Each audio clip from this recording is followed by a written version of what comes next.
Dun da dun da da dun da dun da da. It's me. I'm not Kylo Ren, I'm Jake. And today, now that The Last Jedi has been released, and I've seen it 3 times, I've got my Kylo Ren t-shirt on, and it's time to talk about Star Wars The Last Jedi. And now it's time to go.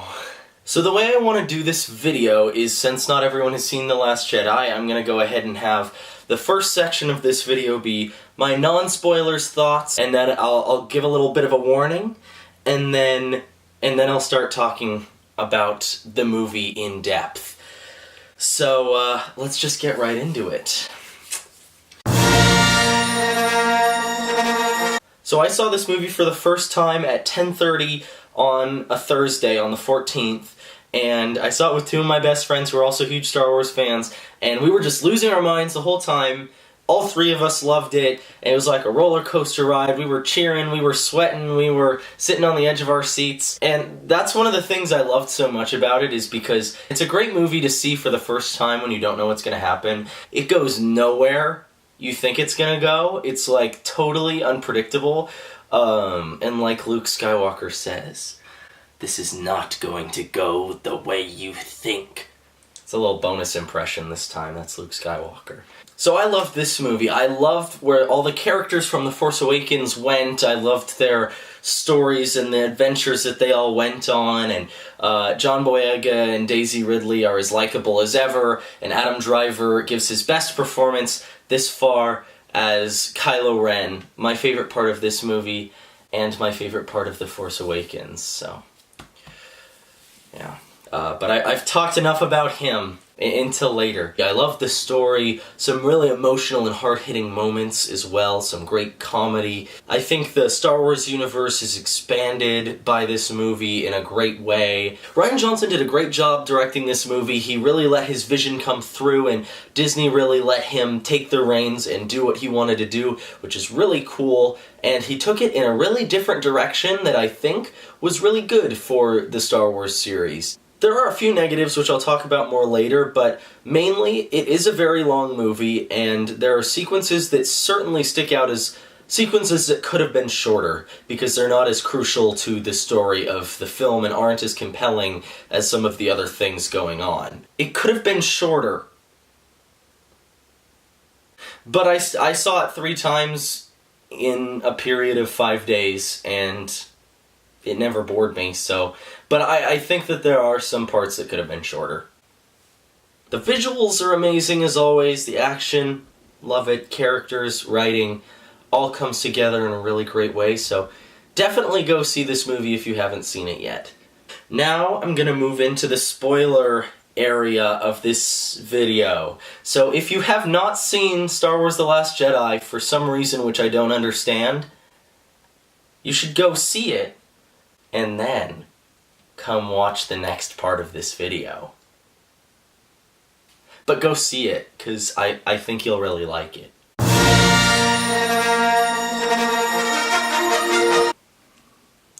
Dun dun dun dun dun. No, don't focus on my face, focus on Kylo Ren. Okay, so to start off the spoiler section, we may as well start at the beginning of this movie with the epic action sequence in space with the dreadnought, and they're evacuating the base. This was a really cool way to start the movie, with a big punch of action right off the bat, with Poe Dameron being all awesome pilot and stuff. I thought the guy who was, like, in charge, like, commanding the dreadnought, I can't remember his name, but I thought he was really cool and funny. I mean, he's just, like, classic Star Wars villain, so what's not to like? Evil British dude. Some people complained about the humor in this movie, but I thought it was hilarious and well used, so I laugh at everything in this movie, especially the porgs. They're like the cutest thing I've ever seen, and they're not overused in the way some people feared. I think that they were adorable, and they were my favorite. I like General Hux in this movie. I liked him in the last movie. I thought they gave him a much funnier role. I feel like everyone's making fun of him in this movie, like Snoke and everyone around him. Jumping ahead a bit, Captain Phasma, I think, really got underused again. Like, they gave her a super cool fight sequence. Give me a moment.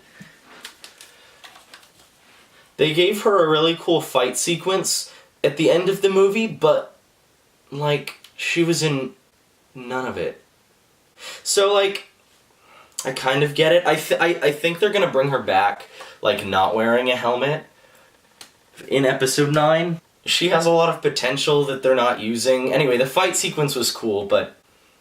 And then we have Rey going to Luke, and then there's the moment where he tosses the lightsaber over his shoulder, which a lot of people hate that moment. I laughed. I think people were just, like, expecting that to be, like...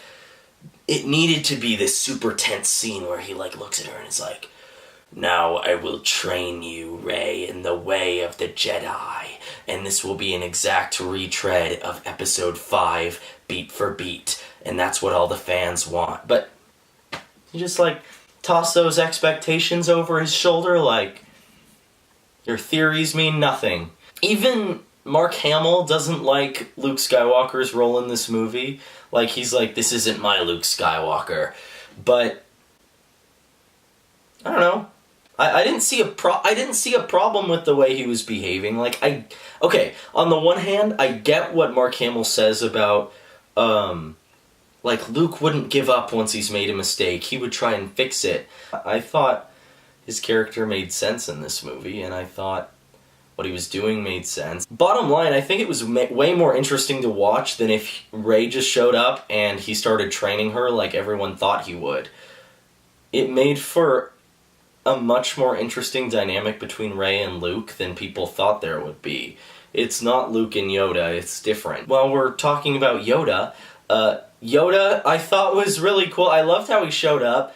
I think the puppet, something seemed off in the way he looked. Just the first time. Like, the first time he showed up, I was like, something's a little bit off. But, like, the more I looked at it, the more normal it looked. Yoda has some humor again, because like, in the prequels, he's just this humorless CGI small green person who can do backflips and stuff. I totally, like, the first time I saw the movie, there were so many things I didn't pick up on, and not even small things. Like, I thought that Rose was the bomber shooter person from the beginning. Like, for some reason I didn't put the pieces together that person is dead, and that's Rose's sister. Like, just in the first time I saw it, I was so, like, high on adrenaline, I missed, like, really obvious things like that. On the second viewing, I noticed that Rey had stolen the Jedi texts and put them on the Millennium Falcon. Another interesting thing that I noticed is that Snoke says he was the one who bridged Kylo Ren and Rey's minds, allowing them to communicate through the Force. But the last time they communicate is when Kylo Ren is searching the base on Crate and Rey is closing the door to the Millennium Falcon, but Snoke is dead. So they must have some kind of connection. Anyway, and then there's the scenes where Kylo Ren and General Hux go to talk to Snoke. Andy Serkis does such a great job in this character. He's like the king of motion capture acting. He does a great job with it, with the small role that he does have in this movie. His character really stands out. I love the big gold robe and stuff. And I love how he was just, like, making fun of Kylo Ren. And then Kylo Ren, it's like, he's had such a bad past with his mentors, whether it's Luke or Snoke, and I think that's why he ends up killing Snoke in the end. It makes so much sense to me, because, like, he tried to kill Luke. I mean, yeah, like, Luke was trying to kill him, but Snoke was trying to kill Rey, and he wants Rey to be his apprentice. That's why he didn't kill her in The Force Awakens. But I don't know if Snoke has fully realized that that's his intention, and there's that part of things. There's also just the thing of Kylo Ren is not the kind of person who likes to be told that he's wrong. It just made perfect sense to me, and it's such a cool progression for his character because he's not Darth Vader by any means, but he's trying so hard to be. You know, he's acting like he thinks Darth Vader would. He's acting how he thinks a Darth Vader type person should act, or he's trying to, and failing, and I think that's such an interesting thing, and I can't wait to see where that goes. The scenes where Rey and Kylo Ren communicate through the Force, that was super cool. Lots of new uses for the Force in this movie, like the Force projection that Luke uses at the end, the communication between Kylo Ren and Rey, the lightning with Yoda. And people are like, the Force hasn't been used that way. Why are you using the Force that way? Why wouldn't they have done that sooner? But wouldn't it have been so, like, boring if they just didn't expand upon the way this universe is at all, and just what you've seen is all there is to see, and that's it. Like, it's so much more interesting, you know, with these new additions to, like, oh, I never knew they could do that type of thing. Let's talk about some of the new characters that are introduced in this movie. The first time I saw it, I didn't like Admiral Holdo. It was something about, like, the way that she looked and acted. It felt like she was getting ready to go out to a fancy dinner party. I don't know, just the long flowy purple dress and the bracelets and the purple hair. I don't know, something about it. But the more I watched it, like, she grew on me. But, yeah, I think she was fine. She wasn't my favorite in the movie, but I thought she was alright. I didn't dislike her. There was just something about her that I couldn't get over, that I don't know. I think it's... I swear she was wearing heels as well. Like, something about it was just so not Resistance. Like, everyone in the Resistance is so, like, dirty and beaten down, and she's, like, all dressed up. She had a really cool scene at the end that everyone loves, where she flies into into Snoke's ship, which is a very cool shot. I bet if the filmmakers knew what was going to happen with Carrie Fisher, they probably would have had it be Leia instead.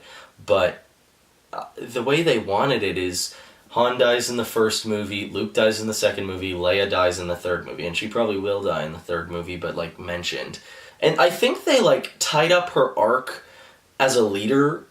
They tied it up well, because she kind of passed the torch to Poe, because it was cool to see him grow as a character, learning that you can't win just by going in and blowing people up and killing people. You have to think.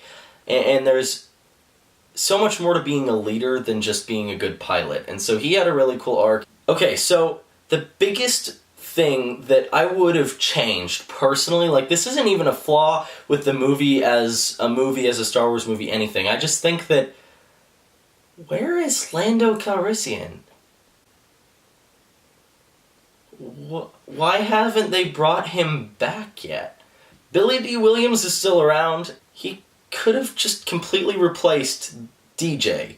DJ, since they never mention his name in the movie, is Benicio del Toro's character, the code breaker they meet in the prison of Canto Bight. And it would have made, like, when they just had the shot of his feet, the first time I saw it, I was like, that's Lando Calrissian. Because, like, his voice sounded a bit like it at first. And I was like, oh, okay.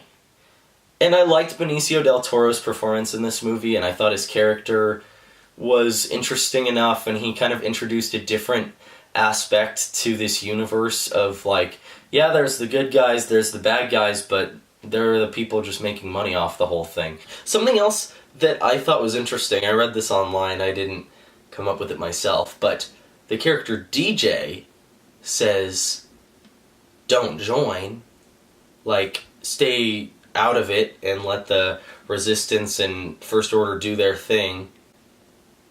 DJ stands for don't join. Eh? The thing is, Lando could have done the same thing. He could have said that same thing. He's kind of like the scoundrel type of, like, he was a smuggler with Han, and he's the exact kind of person you'd expect to find in a prison on Canto Bight. He could easily do the code-breaking stuff. He could establish the things about the weapons selling and all that. He could have done everything DJ did, but it would have been really cool because I love Lando Calrissian. Who doesn't? He's awesome. So, if they don't bring him back in 9, I will actually be very upset. cut out the fathiers scene. I can't say the name of those animals. The animals with they're like horses with the long ears.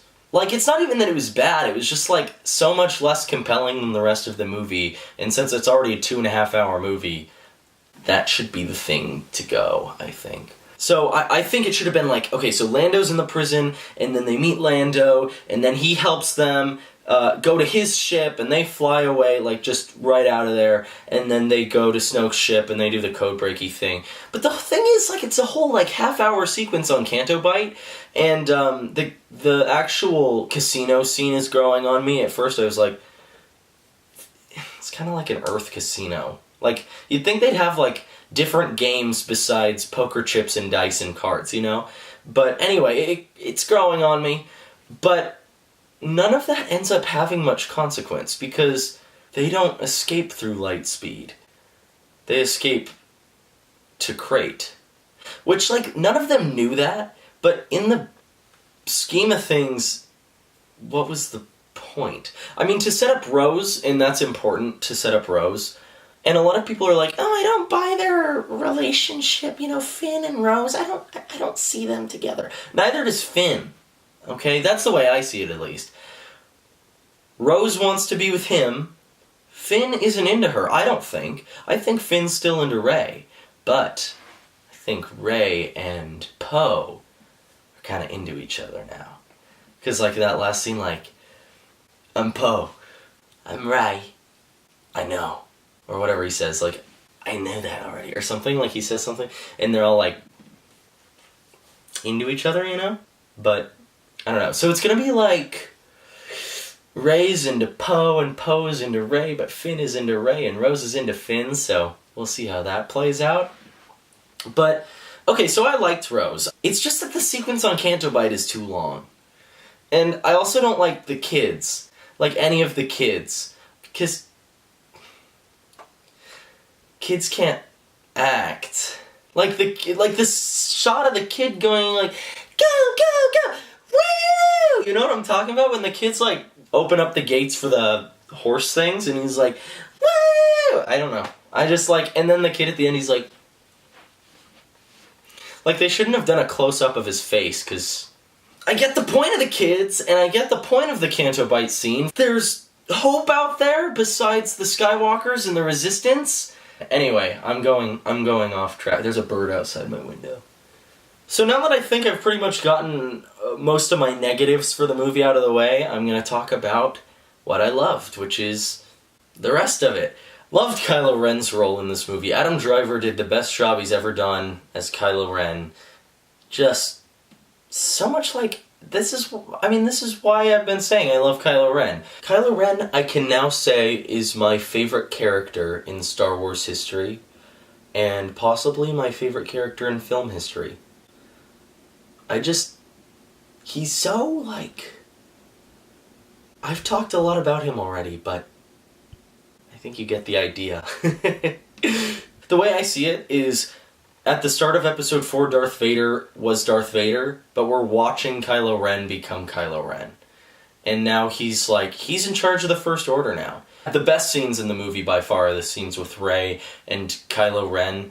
It's so interesting watching, like, the second time watching the scene in Snoke's throne room with Praetorian guards, I think I'm saying that right, watching them fighting back-to-back together and watching Kylo Ren's face as he kills Snoke.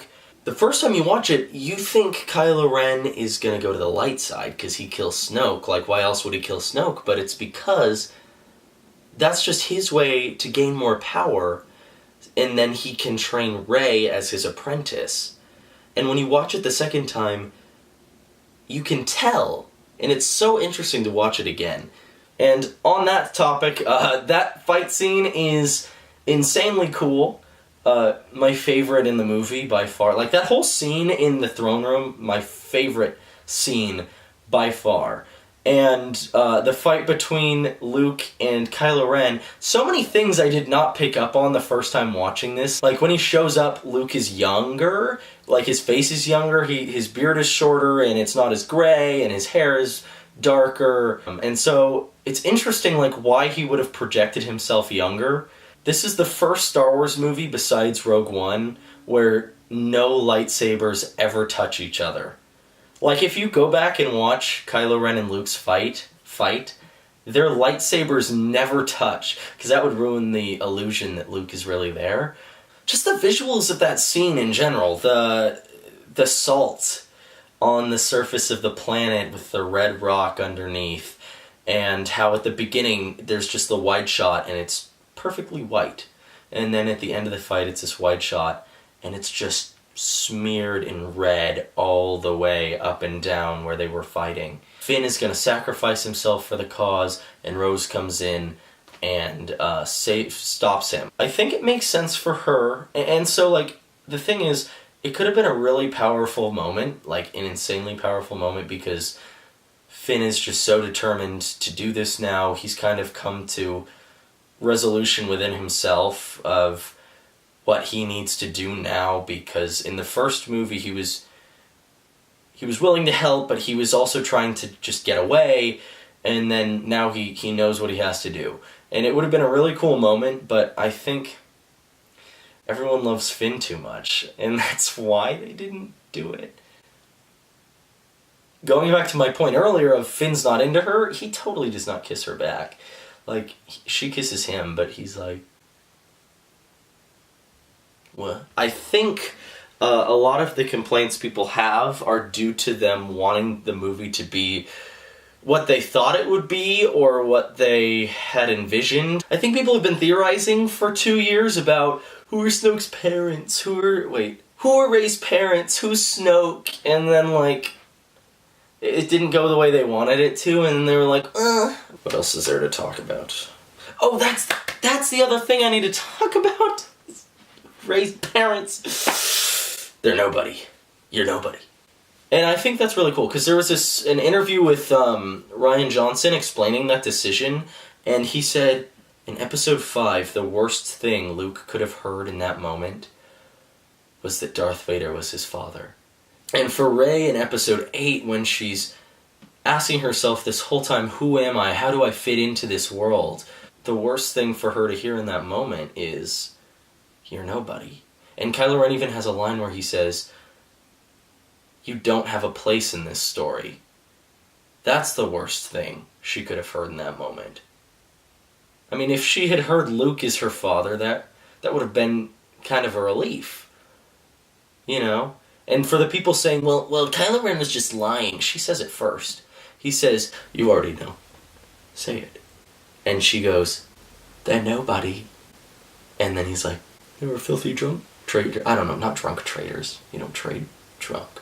For the people whining about Snoke dying and having nothing to do, he was just a red herring for Kylo Ren to be Supreme Leader Ren. And then, like, Hux is like, yes, Supreme Leader, and then he's like, and he gets thrown against the wall.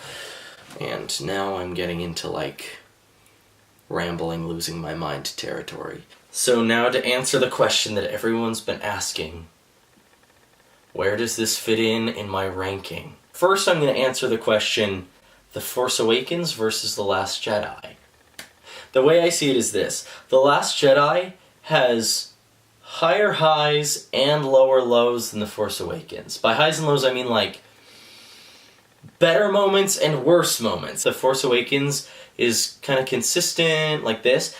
Then, like, The Last Jedi is a bit more like this. Canto Bight, and then the throne room, and then Crate, and you know what I mean? So it's like, kind of, it's hard to compare them, but overall, I'd still have to go with The Force Awakens. But it's close. I mean, I love these movies, obviously, in case you haven't, like, picked that up by now. As far as my overall ranking, I think above 4, below 6. So it would go 2, 1, 3, Rogue One, 4, 8, 6, 7, 5.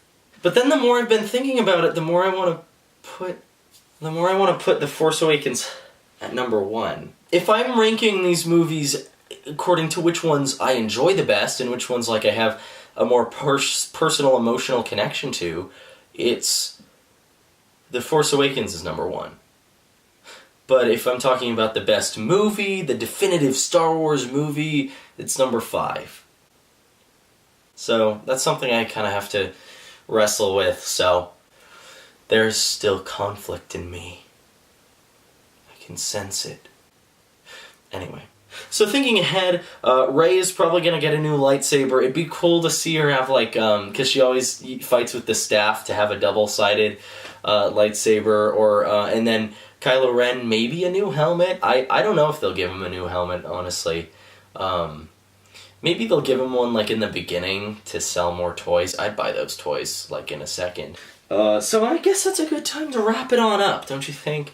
Those are my thoughts. I talked about a lot of negatives, and obviously I praised parts of this movie, and really, I love it. And I'm gonna see it again. Okay, thank you for watching. If you made it to the end, I guess you watched all 30 or so minutes. I didn't expect this video to be as long as it is. It was very challenging to edit, but I wanted it to be very in-depth. I wanted it to be something I was proud of, so thank you if you watched this far, and hopefully I have more videos coming soon. Thank you. Oh gosh.